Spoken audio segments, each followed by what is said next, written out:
In this video, I'm going to show you how to update your iPhone.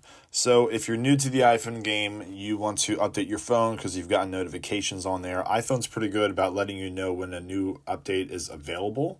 But if you want to check and then update it by yourself, just in case you don't see the notification or it just didn't come up on your phone, it's very easy to do that. So go ahead and go to your settings, and it should always be up at the top here. You'll see software notification here, so you can just click here and then it will be here. You do have the option to cancel the update, update it, or update it at a later time. You can also have these this option here where your automatic updates are on.